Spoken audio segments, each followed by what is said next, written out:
Hello बच्चों। तो कैसे आप सब? उम्मीद करता हूँ आप सब सभी अच्छे होंगे। तो आज हम लोग का लेक्चर नंबर 3 है और हम लोग कर क्या रहे थे, तो अवकलज के अनुप्रयोग जो चैप्टर हम लोग का था उसमें हम लोग क्या कर रहे थे, तो हम लोग कितना 13 नंबर क्वेश्चन तक कर लिए थे। 14 से हम लोग को क्या करना था, स्टार्ट करना था। कुछ क्वेश्चन हैं जो आज के लेक्चर में कंप्लीट हो जाएगा और प्लस 6.2 का जो कुछ थ्योरी है, जैसे कि इंक्रीजिंग एंड डिक्रीजिंग, ठीक है ना, इंक्रीजिंग एंड डिक्रीजिंग फंक्शन, यानी कि इसको हिंदी में बोले तो वर्धमान और ह्रासमान का फलन, ठीक है ना। इसके बारे में 6.2 इसी टॉपिक पर है, ठीक है ना। तो इस टॉपिक पर भी थोड़ा बहुत बात करेंगे और बाकी जो मेरा 6.1 का हमारा जो क्वेश्चन बचा हुआ था उस पर डिस्कस करेंगे, ठीक है ना। इससे पहले हम लोग कुछ आज बात करते हैं, ठीक है ना। बात क्या करते हैं, जैसे कि देखिए गर्मी के मौसम से बरसात का मौसम आ गया, अभी बारिश का मौसम चल रहा है, ठीक है ना। तो थोड़ा गर्मी से तो ठीक ही है कि बारिश हो रहा है, चलो गर्मी कम लग रहा है, ठीक है। ये तो मौसम का परिवर्तन है, चलो चलते रहेगा। लेकिन हम लोग को देखना है कि हम लोग क्या कर रहे हैं। हम लोग का जो एम है, जो तैयारी है, पढ़ने का जो तरीका है, जो लेवल पर पहुंचना चाहते हैं, जो अचीव गोल करना चाहते हैं, जो एम अचीव करना चाहते हैं या जो लक्ष्य अचीव करना चाहते हैं, जो हमारी सोच है, जो हम करना चाहते हैं अपनी लाइफ में, क्या उस पर काम कर रहे हैं, क्या उस पर फोकस कर रहे हैं, क्या उस पर ध्यान दे रहे हैं। इन सब बातों पर ध्यान देना ज़रूरी है, ठीक है ना। या फिर ऐसे ही टाइम पास कर रहे हैं, अभी ऐसा लग रहा है कि अभी तो बहुत दिन है, काम करेंगे ना, वक्त तो बहुत ज़्यादा है। वक्त बहुत ज़्यादा नहीं है, आप लोग समझिए। यहाँ जून से कितना आ गया, जुलाई में भी कितना 5 डेज गुजर चुका है, 4 बज गया है, ठीक है ना, 4 साढ़े 4 बज गया, तो आज 5 तारीख भी ख़त्म हो गया आपके लिए। मतलब समय इतना रफ्तार से गुजर रहा है कि ये समय भी देखते देखते निकल जाएगा, ठीक है ना। आपको क्या करना है, आपको पढ़ाई करना होगा। अब नहीं ध्यान दीजिएगा तो कब ध्यान दीजिएगा, ठीक है ना। ध्यान आप लोग को देना होगा, ठीक है ना। ध्यान आप लोग दीजिए और पढ़ाई कीजिए। क्योंकि देखिए आप लोग को एक एग्जाम्पल बताते हैं कि अगर आप अभी पढ़ाई नहीं कीजिएगा, ठीक है, अभी जितने भी मतलब कि गांव यहाँ जो भी चैनल से जुड़े हुए हैं, लगभग लोग गांव से ही जुड़े होंगे या शहर के भी होंगे। तो मान लीजिए कि अगर आप अभी पढ़ाई नहीं कीजिएगा तो बाद में क्या, बाद में अगर आपको पैसे का ज़रूरत पड़ेगा, अगर आर्थिक स्थिति सही नहीं है, पापा अगर सही पैसा, सही तरीके से पैसा मतलब उतना नहीं कमाते हैं, आपको अगर आगे पढ़ने का ज़रूरत पड़ेगा तो कैसे पढ़िएगा। तो मजदूरी तो आप कीजिएगा नहीं। अगर आप अभी नहीं पढ़ाई कीजिएगा तो बाद में अगर आपको पैसा का ज़रूरत पड़ेगा तो घर से तो आपको पैसा उतना मम्मी पापा दे नहीं पाएंगे, तो आप कैसे पढ़िएगा। आप यही ना कीजिएगा, मजदूरी तो आप कीजिएगा नहीं, क्योंकि आप पढ़ने लिखने वाला इंसान है, तो आप मजदूरी तो कीजिएगा ना। उतना मेहनत आज हो नहीं पाएगा आज के डेट में, क्योंकि मजदूरी करने में बहुत ज़्यादा मेहनत लगता है।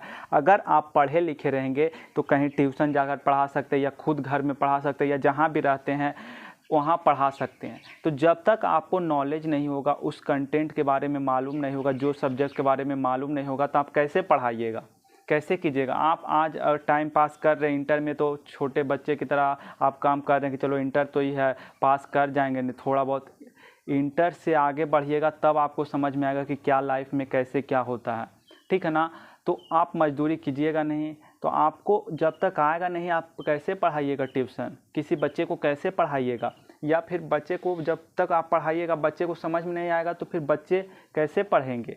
क्योंकि आप समझिए कि आप इस समाज में आपको भगवान ने भेजे हैं, तो ऐसे भगवान किसी को नहीं भेजते। भगवान एक हर एक को हीरा बनाकर भेजते हैं, ठीक है ना। बस उसको ज़रूरत है तो कुछ समय देकर, कुछ समय देने का मतलब साल 2 साल 5 साल समय देकर अपने आप को वो भी भगवान बना सकता है, ठीक है ना। अपने आप को समय दीजिए, मेहनत कीजिए। आप भी 5 लोगों को 10 लोगों को प्रभावित कर सकते हैं। तो जब तक आप अपने ऊपर काम नहीं कीजिएगा तो आपसे 5-10 लोग प्रभावित कैसे हो जाएंगे। आप 5 घंटा 10 घंटा सोए रहिएगा, कोई काम नहीं कीजिएगा, पढ़िए लिखिएगा नहीं, ऐसे इधर से उधर घूमते रहिएगा, तो आपसे 5-10 लोग क्यों प्रभावित होंगे। इससे क्या प्रभावित होंगे, आप सोइएगा उससे प्रभावित होंगे, या आप ऐसे इधर से उधर घूमते रहते हैं, आपका कोई बात का कोई मतलब नहीं निकलता, उससे प्रभावित होंगे। उससे भी कुछ नहीं प्रभावित होंगे।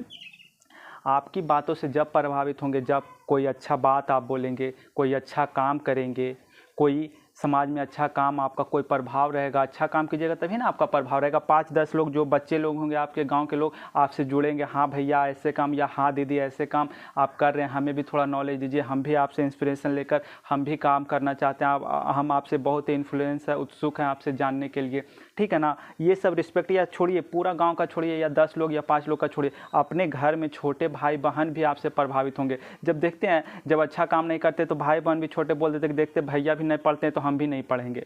सिंपल बोल देता है कि छोटा भाई बहन जो होता है वो बोल देता है कि अगर भैया नहीं पढ़ रहे हैं या दीदी नहीं पढ़ रहे हैं तो हम भी नहीं पढ़ेंगे। छोटा बच्चा का मानसिक में बन जाता है यही, ठीक है ना। तो जब आप अच्छा काम करेंगे तो छोटा भाई बहन को मजबूरी में काम करना पड़ेगा। उनको लगेगा नहीं मेरे बड़े भाई बहन इतनी मेहनत कर रहे हैं, इतनी अच्छी पढ़ाई कर रहे हैं तो हमें भी करना चाहिए। तो जब अपने घर में प्रभावित होगा तो फिर गांव के बच्चे प्रभावित होंगे, फिर और आगे बढ़ेगा, ठीक है ना। तो भगवान हर किसी को एक यूनिक बनाकर भेजे, हर यूनिक को हर के पास उतना दम है कि अपने आप को बिल्डअप, अपने आप को बड़ा बना सकता है, ठीक है ना। बस ज़रूरत है उसको कुछ तराशने का, उसको कुछ समय देने का। अगर वो व्यक्ति अपने आप को कुछ समय दे देगा ना तो वो निकल जाएगा आगे, ठीक है ना। बस ज़रूरत है तो आप अपने आप को समय दीजिए, समय दीजिएगा, सब कुछ ठीक होगा। जो भी घर में थोड़े बहुत छोटे या आर्थिक कंडीशन जो भी ख़राब है या जैसा भी है वो अगर आज आप अगर वक्त के साथ नहीं संभालिएगा तो वक्त आपको जब संभालेगा ना तो बहुत दिक्कत होगा। अभी आप वक्त के अनुसार ढल जाइए, अच्छा रहेगा, वरना वक्त अगर आपको ढालेगा तो बहुत दिक्कत करेगा, ठीक है ना। तो आपको समझने का ज़रूरत है, ये इंटर कुछ नहीं। अगर आपको लगता है कि इंटर ही बहुत बड़ा चीज़ है, इंटर कुछ नहीं है। इंटर से जब निकलिएगा ना तो असली दुनिया में तब आइएगा जब कोई नौकरी का तैयारी कीजिएगा या किसी से काम मांगने जाइएगा और आपको काम के लिए मना कर देगा। 10 अथी में जाइएगा, जैसे ट्यूशन का एग्जाम्पल ले लीजिए, एक ट्यूशन जाइएगा, एक ट्यूशन मना करेगा, दूसरे कोचिंग मना करेगा, तीसरे कोचिंग मना करेगा, तब आपको समझ में आएगा कि लाइफ में क्या रिस्पेक्ट होता है। कोई रिस्पेक्ट नहीं होता। जब तक आपका काम से हर लोग आपको जानेंगे, आपका अगर कोई काम नहीं है तो आपको जानना भी नहीं पसंद करेंगे, क्योंकि 2 हाथ 2 पैर तो सबके पास है, एक शकल जो भी है सबके पास है। आप में यूनिक क्या चीज़ है, आपको सब काम की वजह तो जानेंगे। कोई नाम आप सुंदर सा रख लीजिए तो क्या है नाम में रखा हुआ, कुछ नहीं है, ठीक है ना।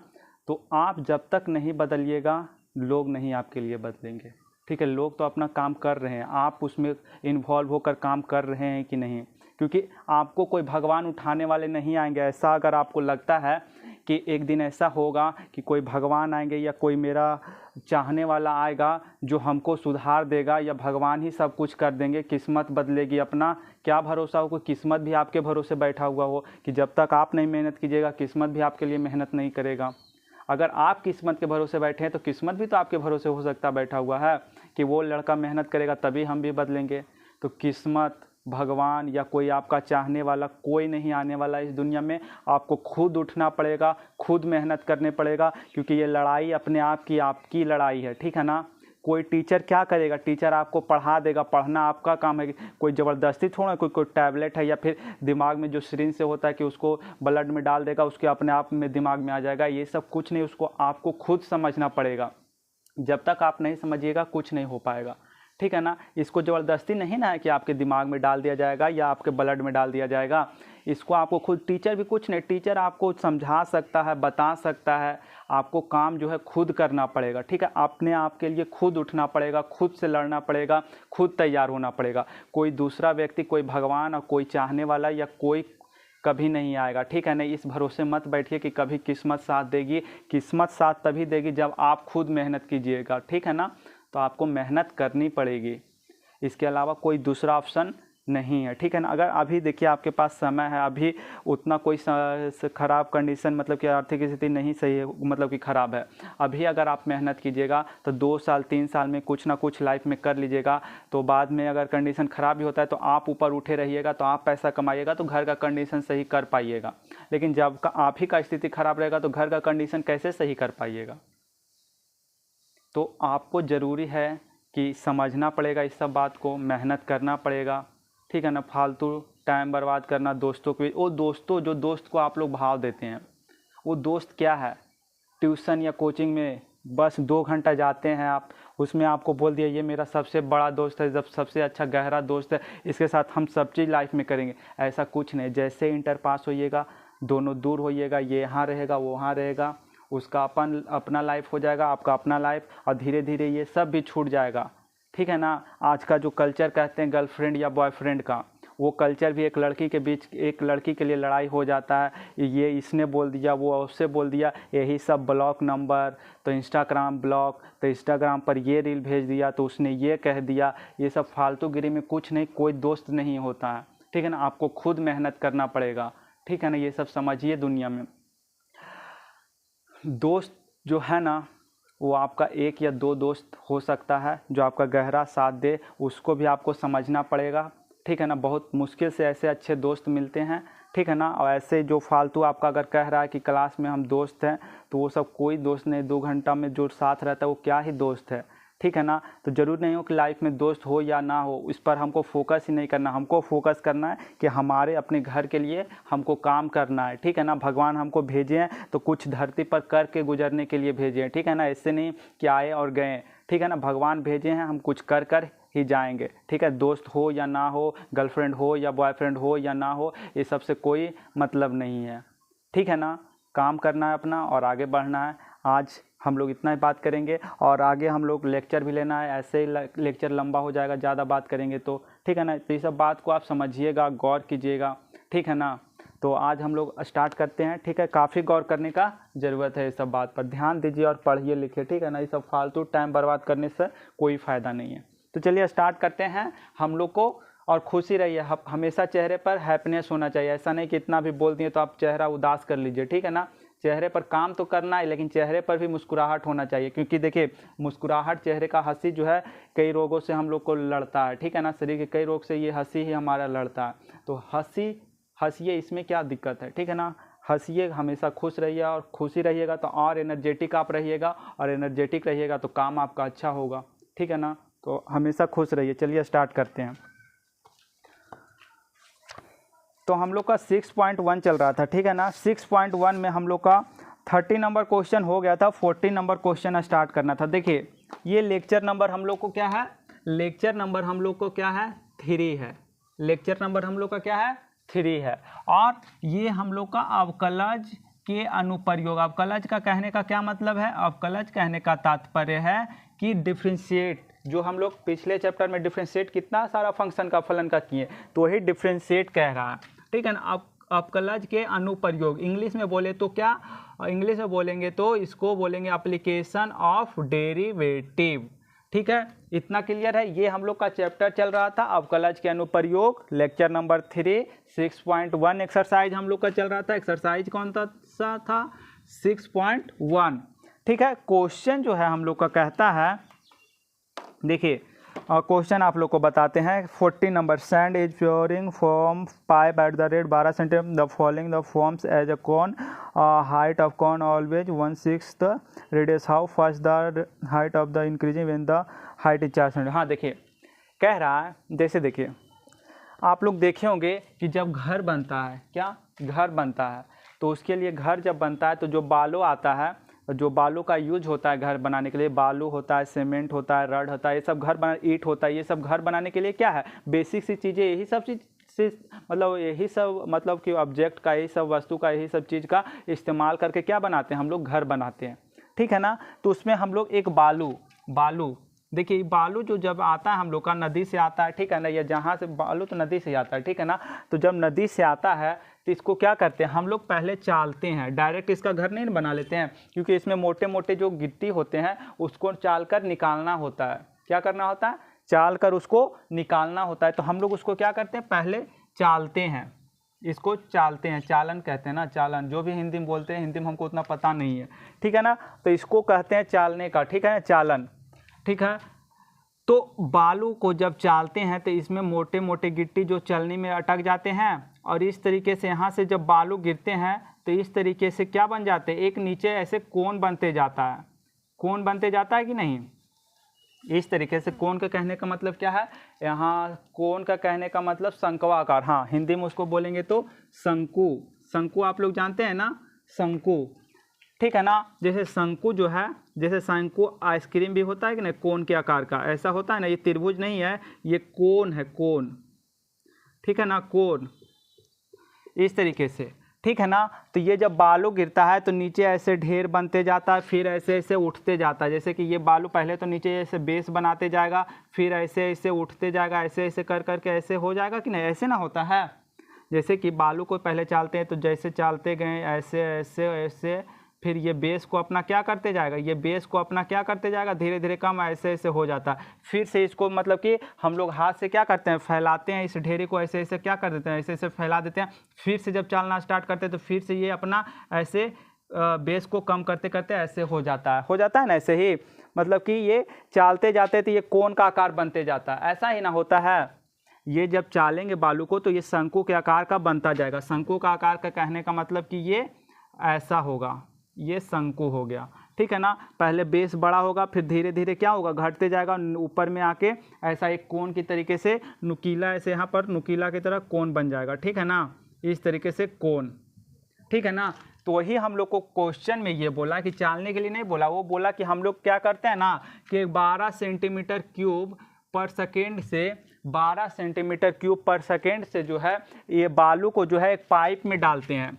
एक पाइप है, ये एक पाइप है, पाइप जो सिलेंडर के टाइप का होता है, ठीक है ना, मतलब कि बेलन टाइप का होता है। तो इसमें हम लोग क्या कर रहे हैं, बालू को डाल रहे हैं 12 सेंटीमीटर क्यूब पर सेकेंड से। कितना पर सेकेंड से, तो 12 सेंटीमीटर क्यूब पर सेकेंड से हम बालू को डाल रहे हैं। तो जब इससे बालू डालेंगे तो ये भी क्या करेगा, एक कोन ही फॉर्म ना करेगा, मतलब एक कोन ही ना बनाएगा, शंकु ही ना बनाएगा। शंकवा आकार किस आकार का होगा, तो शंकवा आकार का होगा। अगर इस पाइप में हम लोग क्या करते हैं, पाइप में अगर बालू को डालते हैं, बालू को डाल रहे हैं, ये क्या है, बालू ही डाल रहे हैं, और बालू जब डालते जाएंगे तो पहले तो ये ऐसे गिरेगा, फिर ये बेस को धीरे धीरे कम करते जाएगा, इस तरीके से ये क्या बना लेगा, शंकु बना लेगा। शंकु थोड़ा सा और ये हो गया, फिर ये ऐसे होगा, फिर ये ऐसे होगा, फिर ये ऐसे, फिर ऐसे धीरे धीरे ये बेस क्या करते जाएगा, कम करते जाएगा। तो धीरे धीरे ये बेस देखिए कम करते गया कि ना, ये कोन फॉर्म कर लेगा, ठीक है ना। तो इस तरीके से ये क्या कर लेगा, कोन को बना लेगा। फॉर्म करने का मतलब एक कोन बना लेगा, ठीक है ना। तो अगर इस पाइप से अगर हम लोग अगर बालू को डालते हैं तो ये क्या बनेगा, शंकु बन जाएगा।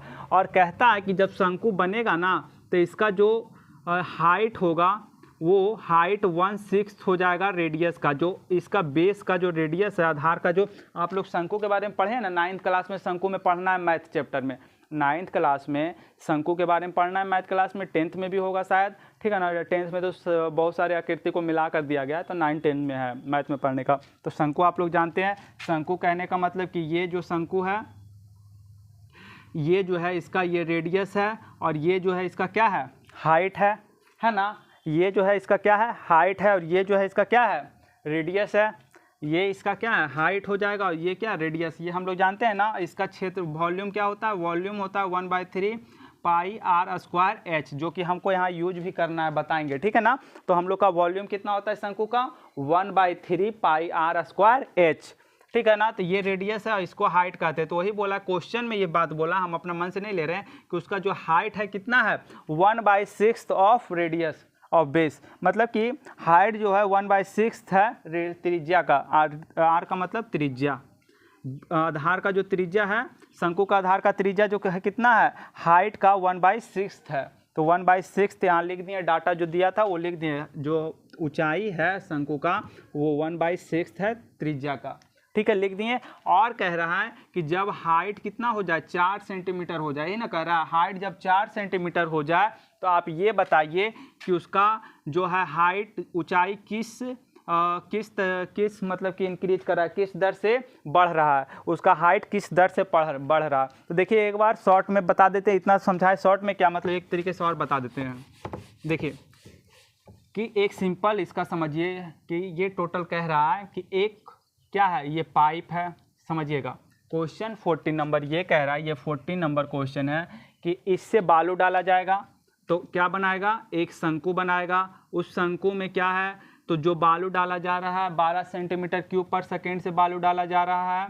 तो जो बालू डालेगा, बालू जो है कितना, 12 सेंटीमीटर क्यूब पर सेकेंड से डाला जा रहा है, तो ये जो शंकु बनेगा उसका भी वॉल्यूम यानी कि आयतन जो होगा इसी बालू के आयतन ना होगा, क्योंकि ये शंकु बन रहा है किसका, बालू का है ना, शंकु बन रहा है, बालू डाला जा रहा है तो बालू ही क्या बना रहा है, शंकु बना रहा है। तो जो बालू डाला जा रहा है उसका जो आयतन है इतना है 12 सेंटीमीटर क्यूब पर सेकेंड। देखिए समझिए, बालू डाला जा रहा है, बालू से शंकु बन रहा है, ठीक है ना, बालू डाला जा रहा है, बालू से क्या बन रहा है, बालू पाइप के द्वारा डाला जा रहा है तो एक शंकु बना रहा है। अगर बालू का आयतन इतना है तो यहाँ भी तो यही ना बालू है कि यहाँ दूसरा बालू आया, यही बालू तो यहाँ भी ना आया, जो बालू यहाँ डाला गया तो वही बालू का ये शंकु बना, तो जो बालू का आयतन ये है वही शंकु का ना आयतन होगा। बात समझ में आया कि ये बालू अगर इस बेलन से डाला जा रहा है तो एक शंकु बना रहा है, तो एक शंकु बना रहा है तो बालू का आयतन ये है, तो शंकु का भी तो आयतन ये होगा, क्योंकि शंकु बना है क्या चीज़ से, बालू से बना है। तो जब बालू का आयतन ये है तो इसका भी आयतन ये होगा। क्यों होगा? क्योंकि शंकु जो बना है वो बालू से बना है, तो जो बालू का आयतन होगा वही इसका भी आयतन होगा। तो वही कह रहा है कि 12 सेंटीमीटर क्यूब पर सेकेंड से हम लोग इसको डाल रहे हैं। तो इसका जो वॉल्यूम होगा dV/dt वो 12 सेंटीमीटर क्यूब पर सेकेंड, यानी किस दर से बालू को डाला जा रहा है पाइप में, तो बालू को जो पाइप में डाला जा रहा है वो 12 सेंटीमीटर क्यूब पर सेकेंड की दर से डाला जा रहा है, यानी कि dV/dt का वैल्यू हो गया। और हम लोग को हाइट जो दे रहा है वो कितना है, 1/6 r, ठीक है ना। तो यहाँ से r का वैल्यू क्या हो जाएगा, 6 डिवाइड में, तो इधर जाएगा तो मल्टीप्लाई में 6h हो जाएगा। r का वैल्यू कितना हो जाएगा, 6h, क्योंकि ये वैल्यू दिया हुआ है कि h जो है 1/6 हो जाता है रेडियस आधार का, शंकु के आधार का त्रिज्या का। तो r बराबर 6h हो जाएगा। और h जब 4 सेंटीमीटर हो जाए, जब h क्या हो जाए, 4 सेंटीमीटर हो जाए, तो आप हमें ये बताइए कि उसका जो हाइट है किस दर से बढ़ रही है। यही तो बात है कि 12 सेंटीमीटर क्यूब से अगर एक बालू डाला जा रहा है तो बालू से शंकु बन रहा है, तो शंकु का भी आयतन वही होगा, क्योंकि बालू से ही शंकु बन रहा है। तो जो बालू का आयतन होगा वही शंकु का आयतन होगा, जो बालू का आयतन होगा वही शंकु का आयतन होगा। शंकु का आयतन वही क्यों होगा, क्योंकि शंकु जो बना है वो बालू से बना है, ठीक है ना, बात क्लियर है। तो जो वॉल्यूम हो जाएगा 12 सेंटीमीटर क्यूब पर सेकेंड। अब जो है हाइट क्या हो जाएगा, तो 1/6 r, ये दिया हुआ है क्वेश्चन में, h बराबर 1/6 r जो है क्वेश्चन में दिया हुआ है कि ऊंचाई जो है शंकु का 1/6 हो जाएगा आधार की त्रिज्या का, ठीक है ना। तो r बराबर 6h हो जाएगा। अब कहता कि जब h का वैल्यू 4 सेंटीमीटर हो जाए, यानी कि शंकु का ऊंचाई 4 सेंटीमीटर हो जाए, तो आप बताइए कि उसका ऊंचाई किस दर से बढ़ रहा है। अगर उसका ऊंचाई क्या हो जाए, 4 सेंटीमीटर हो जाए, तो आप ये बताइए कि उसका ऊंचाई किस दर से बढ़ रहा है। बस इतना सा क्वेश्चन है। तो हम लोग यहाँ लिखते हैं कि शंकु का आयतन ये हम लोग का क्या है, सोल्यूशन है, ये हम लोग का फिगर है। तो ये आप लोग फिगर यहाँ से बना सकते हैं, यहाँ से ये फिगर बनाइए, ठीक है ना, ये फिगर बना लीजिए, यहाँ से ये फिगर हो जाएगा। और ये इसको लिख दीजिए h और ये लिख दीजिए r, ये r है, ये h है, ऊंचाई है, जहाँ पर इसका वैल्यू दिया हुआ है h बराबर ये दिया हुआ, r बराबर ये दिया, h बराबर 4 सेंटीमीटर हो जाए तो हमको dH/dt निकालना है। और ये h है, ये r है, क्योंकि h ऊंचाई शंकु का ये होता है, ये आधार का क्या होता है, त्रिज्या होता है। क्लियर। तो शंकु का आयतन क्या होता है, 1/3, आयतन को हम लोग क्या से डिनोट करते हैं, v से ना। तो यहाँ लिखेंगे v क्या हो जाएगा, 1/3 पाई r स्क्वायर h। यहाँ तक तो क्लियर है। अब देखिए यहाँ पर ये लिख देते हैं, हम लोग का दिया हुआ कितना, ऐसे ही लिखते हैं, चलिए ठीक है। कितना हो जाएगा, 1/3 पाई r स्क्वायर h। अब हम लोग को dv, यहाँ से dV/dt जो दिया हुआ है वो कितना दिया हुआ है, 12 सेंटीमीटर क्यूब पर सेकेंड हम लोग को दिया हुआ है, ये दिया हुआ है। तो हम लोग को वॉल्यूम कितना होता है आयत का नहीं, शंकु का 1/3 पाई r स्क्वायर h होता है, इतना तो क्लियर है, dt। अब देखिए 12, अब हम लोग यहाँ पर क्या करेंगे कि 1/3 पाई r स्क्वायर h का वैल्यू क्या है, r का वैल्यू पुट करते हैं। क्यों, क्योंकि हमको dH/dt निकालना है ना, हमको क्या निकालना है, dH/dt। तो यहाँ पर क्या होना चाहिए, h केवल ना होना चाहिए, तो h होना चाहिए, तो r को हटाना पड़ेगा। तो r का वैल्यू हम लोग 6h पुट कर देंगे, क्योंकि जो वैल्यू हम लोग को क्वेश्चन में दिया है वो पुट कर देते हैं। h के जगह तो h ही रखेंगे और r के जगह क्या पुट कर देंगे, r के जगह 6h पुट कर देंगे। अब r के 6h कैसे आया, 6 इधर आया तो 6h बना ना, तो वही r का वैल्यू 6h पुट किए, तो r का वैल्यू 6h का स्क्वायर और ये h हो गया इक्वल टू 12। और इसको तो अभी डिफ्रेंशिएट ही करना है, डिफ्रेंशिएट, ठीक है, बाय dt। समझ में आया ना। इसको h के फॉर्म में क्यों बनाया, क्योंकि हम लोग को dh/dt निकालना है, तो यहाँ h ही केवल वेरिएबल होना चाहिए, तो इसलिए r को हटाना होगा। तो r को हटाना होगा तो r का वैल्यू पुट कर देंगे। r को हटाने के लिए क्या करना पड़ेगा, r का वैल्यू पुट करना पड़ेगा। तो यहाँ r का हम लोग क्या किए, वैल्यू पुट कर दिए। r का जो वैल्यू कितना दिया हुआ है 6h, तो r का वैल्यू यहाँ पुट कर दिए 6h। अब यहाँ h केवल वेरिएबल है और h ही हम लोग को h dh/dt निकालना है, तो h केवल वेरिएबल है, तब dh/dt आ जाएगा। देखिए यहाँ से क्या हो जाएगा कि d 1/3 पाई 6 स्क्वायर, ये 6 ab का स्क्वायर क्या होता है, a का भी स्क्वायर होता है और b का भी स्क्वायर होता है। उसी तरीके से 6 पर भी स्क्वायर होगा यहाँ पर और h पर भी स्क्वायर होगा, क्योंकि 6h का होल स्क्वायर है ना। तो इसका मतलब क्या होता है, 6 का भी स्क्वायर होगा और h का भी स्क्वायर होगा, 6 का भी स्क्वायर होगा और h का भी स्क्वायर होगा। ठीक है ना, इतना क्लियर है। तो देखो 1/3 पाई 6 का भी स्क्वायर होगा और h का भी स्क्वायर होगा इंटू h होगा और क्या होगा dt, यानी कि h होगा। ठीक है, इसको और भी लिखते हैं इधर 12। देखिए एक एक स्टेप कर रहे हैं, हालांकि ये तो यही क्लियर कर देना चाहिए। अब देखिए 1/3 पाई 6 का स्क्वायर कितना हो जाएगा, 6 का स्क्वायर 6 ही रहने देते हैं, 6 का स्क्वायर 36 कर देते हैं। लीजिए 6 का स्क्वायर 36 और ये क्या बन जाएगा h³। ठीक है ना, ये हो गया dt = 12। हालांकि हमको और शॉर्ट में करना चाहिए, फिर जगह नहीं बचेगा। देखिए 1/3, 3 से क्या कटेगा, 12 × 36, तो 12 पाई, 12 × 36, तो ये 12 पाई होगा ना। देखिए अब डिफ्रेंशिएट कर रहे हैं, ध्यान दीजिएगा कि यहाँ से जो 6 का स्क्वायर h का भी स्क्वायर होगा। ठीक है, h है, यहाँ से देखिए 1/3 पाई और 6 का स्क्वायर 36 और h स्क्वायर और h क्या हो गया, h³ हो गया। अब देखिए ये क्या बन गया, 12 पाई। 12 पाई यहाँ पर क्या किए हम लोग, लिख दिए। 12 पाई कांस्टेंट था, तो कांस्टेंट तो डिफ्रेंशिएट नहीं होता है, तो उसको बाहर निकाल दिए। अब h³ का डिफ्रेंशिएट क्या होगा, h³ का 3h² होगा, क्योंकि 3 जो है आगे आएगा और पावर 1 कम होगा, तो 3h² हो जाएगा।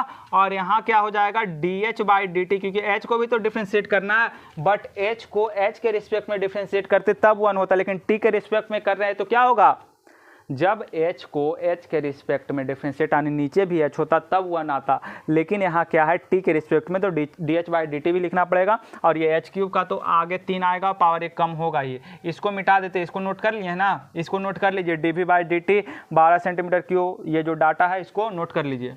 इसको मिटाते हैं। अब देखिए यहाँ से हम लोग क्या करेंगे, यहाँ से 12 है, अब देखिए ये हो जाएगा 12 × 36, 12, इसको रहने ही देते हैं। देखिए dh/dt जो हो जाएगा 12 हो जाएगा, ये 12 काट ही देते हैं, ये 12 इधर, क्योंकि ये 12 जो है उधर जाएगा डिवाइड में, क्या हो जाएगा भागा में, तो 12 ऐसे भी कट जाएगा, ये 12 गुना है ना, तो उधर जाएगा भागा, 12 कट जाएगा। 1/, ये ऊपर नहीं तो कुछ नहीं, तो 1 है, पाई है नीचे और इंटू 3 है, इसको ऐसे ही लिखते हैं 3 है। और h का वैल्यू क्या है, h² ही रहने देते हैं। लीजिए 3h²। अब क्लियर है, dh/dt का वैल्यू निकालना चाहते हैं, 12 कट गया और पाई 3h² जो गुना में वो भागा में चला जाएगा। अब यहाँ से देखिए 1 और पाई 3, h का वैल्यू कितना है, h का वैल्यू 4 था, 4 हम लोग को दिया हुआ था, 4 का स्क्वायर दिया था ना। अब देखिए यहाँ पर आ जाते हैं, तो dh/dt जो हो जाएगा, क्या हो जाएगा 1/पाई 16 यानी कि 48 पाई आ जाएगा। dh/dt का वैल्यू क्या आ जाएगा, 4 × 16, 16 × 48, h बराबर कहा था ना कि जब 4 सेंटीमीटर हो जाए तो उसका ऊंचाई किस दर से बढ़ रहा है वो बताइए। तो हम लोग बोल देंगे कि शंकु का जो ऊंचाई है, शंकु का ऊंचाई जो है वो 1/48 पाई सेंटीमीटर की दर से बढ़ रही है। हो गया, लिखना है कि शंकु का ऊंचाई जो 1/48 पाई सेंटीमीटर की दर से बढ़ रही है, दैट्स इट। ये हो गया आपका सॉल्यूशन। बताएं पूरा डिटेल से, आप लोग नोट कीजिए, ठीक है ना। यहाँ आंसर देख लेते हैं, एक बार मैच करते हैं। 6.1 का 14 नंबर क्वेश्चन, सेंटीमीटर पर सेकेंड। यहाँ लिखना है क्या, यहाँ लिखना है सेंटीमीटर पर सेकेंड। ओके, नोट कीजिए।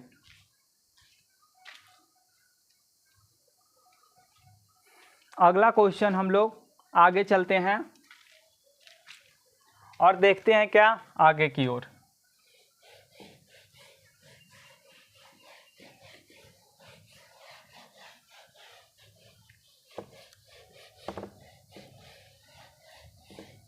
अगला क्वेश्चन 15 नंबर है।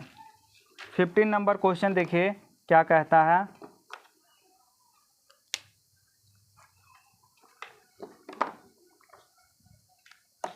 कहता है 15 कि the total cost CX in rupees associated with the product of X unit of an items is given by.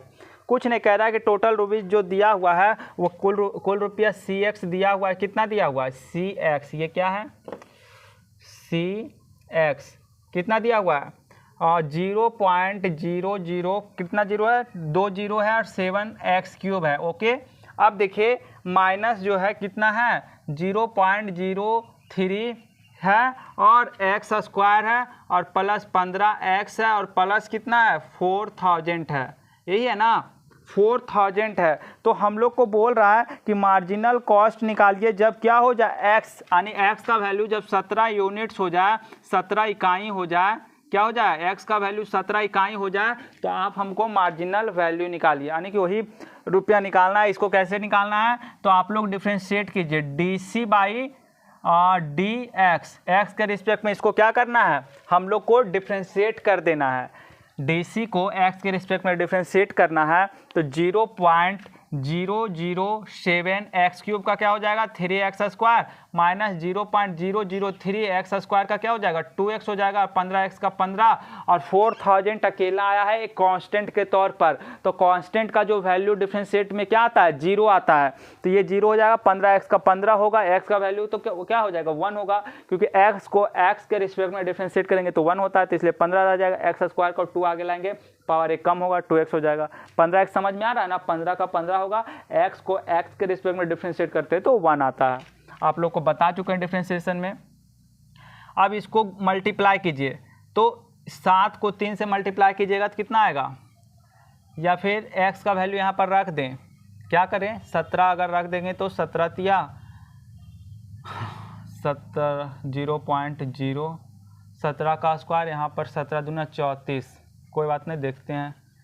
3 × 17 का स्क्वायर, बहुत बड़ा नंबर दे दिया है, मल्टीप्लाई करने में दिक्कत होगा। 0.003 2 × 17 प्लस 15, देखते हैं 0.007, ठीक है ना। 17 का स्क्वायर 289 होता है ना, 17 का स्क्वायर 289। अगर इसको 3 से मल्टीप्लाई करेंगे फिर 7 से मल्टीप्लाई करना पड़ेगा। 17 का स्क्वायर 289 ना होता है, क्योंकि 7 7 49 के 9 4 हासिल, 7 7 14 और 14 4 18 1 हासिल, 1 1 2, ठीक है। अब देखिए इसको 3 से मल्टीप्लाई करते हैं, क्योंकि 17 का स्क्वायर 289, 3 से मल्टीप्लाई करेंगे नौतिया 27 1 हासिल, 8 तिया 24 1 25 2 हासिल, 2 तिया 6 और 2 8, 9 तिया 27 27 का 2 बोलो 7 2 हासिल, 8 तिया 24, 9 तिया 27 का 7 2 हासिल ना, तो 8 तिया 24 और 24 25 26 2 हासिल, 2 तिया 6 7 8, 8 तिया 24 9 तिया 27 8 तिया 24 4 2 हासिल, 2 तिया 6 2 8, ठीक है।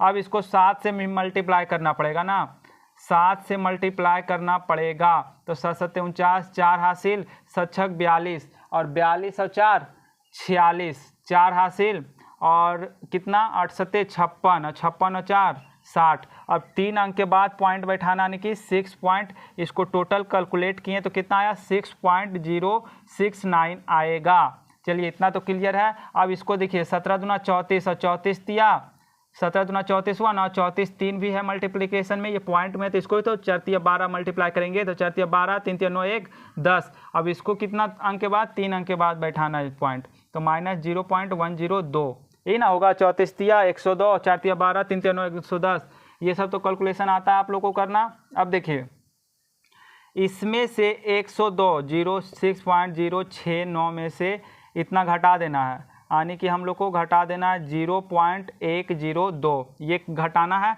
तो 9 में से 2 गया 7, 6 हो जाएगा, और ये 10 में से 1 जाएगा तो 9, ये हो जाएगा 5, यानी कि इसमें अब 15 जोड़ देना है। 15 जोड़ देंगे तो 7, 6, 9 पॉइंट 15, 5, 20 पॉइंट कितना आया 9, 6, 7। ठीक है, इतना आया कैलकुलेट करके। आप लोग को कैलकुलेशन आता है ना, देख लीजिएगा, 9, 6, 7 रुपीज़। ठीक है ना, ये आ गया हम लोग का मार्जिनल कॉस्ट। आंसर मैच कर लेते, कुछ नहीं किए हैं, इसको डिफ्रेंशिएट किए हैं और फिर डिफ्रेंशिएट करके पहले ही एक्स का वैल्यू यही नहीं पुट कर देना, ठीक है ना। ऐसा नहीं कि एक्स का वैल्यू दिखा डायरेक्ट यहाँ पुट कर देना, बिल्कुल नहीं। इसको पहले डिफ्रेंशिएट करना है, डिफ्रेंशिएट करके जो है हमारा एक्स दिखे वहाँ पर वैल्यू पुट करना है, हम लोग का मार्जिनल कॉस्ट आ जाएगा। ठीक है ना, तो ये जो है 6.069 है, इसको कैलकुलेट किए क्योंकि 17 का स्क्वायर 3 का स्क्वायर किए और फिर 7 से मल्टीप्लाई किए और 3 अंक के बाद पॉइंट है ना, तो 3 अंक के बाद पॉइंट लगा दिए। 17 का स्क्वायर कीजिएगा, 3 को मल्टीप्लाई कीजिएगा, फिर 7 से मल्टीप्लाई कीजिएगा और 3 अंक के बाद पॉइंट है ना, तो 3 अंक के बाद पॉइंट बैठा दिए। इसको भी 7 दूना 34, 3 से मल्टीप्लाई किए और 3 अंक के बाद पॉइंट है, 3 अंक के बाद पॉइंट बैठा दिए। ये 15, इसको इसमें से घटा दिए, पॉइंट का घटाव आता है क्योंकि आप 12th क्लास में तो आता ही है। इसको घटा दिए तो ये आया, और 15 फिर इसको घटा के इसमें से 15 जोड़ दिए तो ये आया। ठीक है ना, तो इतना क्लियर है आप लोग का। ये हम लोग को 15 नंबर क्वेश्चन भी क्लियर होता है। अब आगे इसी तरीके का क्वेश्चन ही है।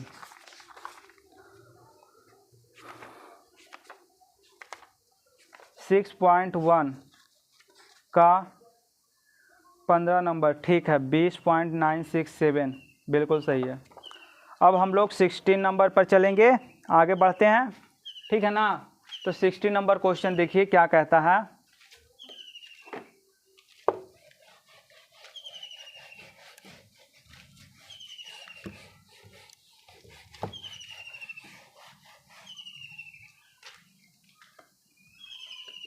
देखिए 16 नंबर, ये 15 के जगह 16 नंबर कहता है कि the total revenue in rupees received from the sale of X unit product, इतना find the marginal revenue. Marginal revenue find करना है जिसमें RX दिया हुआ है।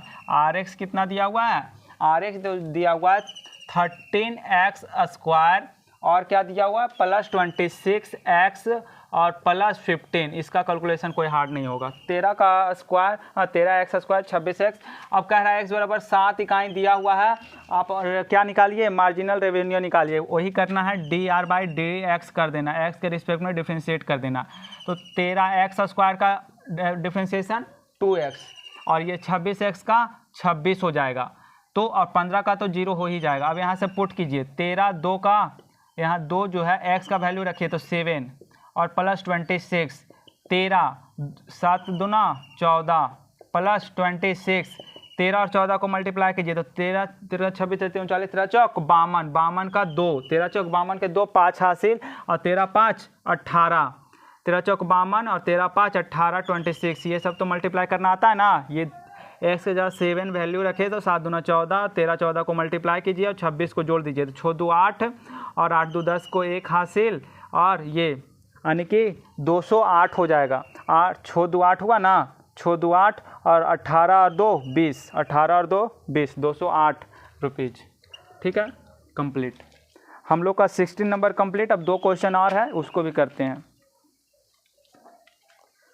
16 नंबर क्वेश्चन का आंसर क्या है? 16 नंबर क्वेश्चन का आंसर इसका भी 208 सही है। अब हम लोग आगे बढ़ते हैं। बिल्कुल इजी क्वेश्चन है, ये सब डिफ्रेंशिएट करके वैल्यू पुट करना था।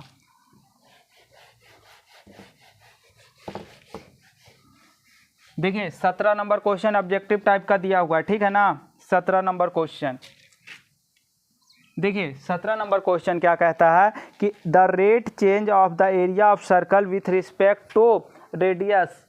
कहता है कि rate change of the rate of circle, यानी कि सर्कल का जो एरिया का चेंज जो है ना, हमको ये क्वेश्चन हम लोग बना चुके हैं। देखिए वृत्त का क्षेत्रफल क्या होता है, आप लोग ये बताइए। वृत्त का जो क्षेत्रफल होता है वो पाई r स्क्वायर होता है। तो इसको हम लोग को बोला है, ये क्षेत्रफल को a से डिनोट करेंगे, यहाँ से लिखते हैं सही से, क्षेत्रफल को a से डिनोट करेंगे, और हमको dA को r के रिस्पेक्ट में डिफ्रेंशिएट करने बोल रहा है, r के सापेक्ष में डिफ्रेंशिएट करने बोल रहा है। और सब डिफ्रेंशिएट करेंगे तो ये पाई आर स्क्वायर, और डिफ्रेंशिएट करिए तो ये पाई 2r हो जाएगा। और r का वैल्यू लास्ट में हम लोग को दे दिया है 6 सेंटीमीटर, दैट्स इट। ये हम लोग को वैल्यू दे चुका है। तो पाई और ये हो जाएगा 2, r का वैल्यू 6 रखेंगे तो 6 दूना 12 पाई, 12 पाई आ जाएगा आंसर हम लोग का बी नंबर है, बी नंबर ऑप्शन है, ठीक है ना। ये हम लोग का बी ऑप्शन राइट हो जाएगा, ठीक है ना। हम लोग का 17 नंबर का बी,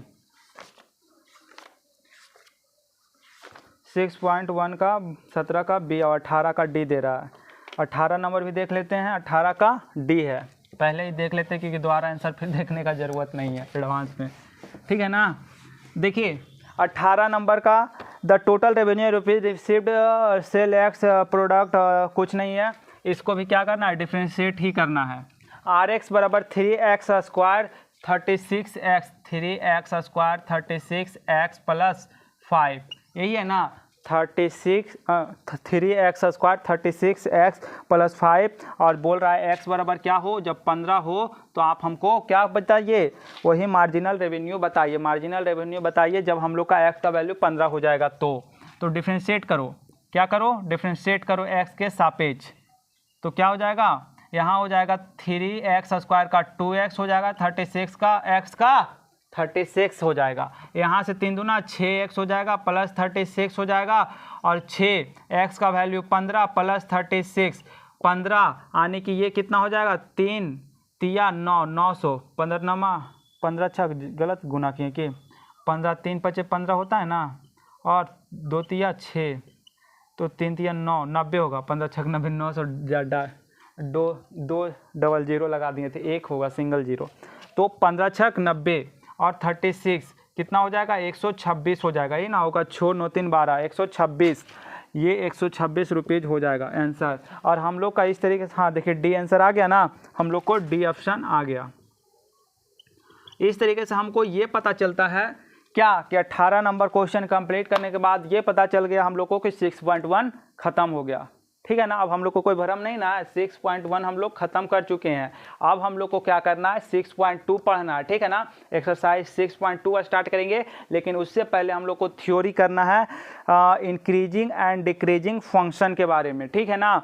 तो थ्योरी आप अगर करना चाहते हैं, देखते हैं कितने मिनट का वीडियो पहले बन गया, तब देखते हैं पहले क्या करेंगे, ठीक है ना।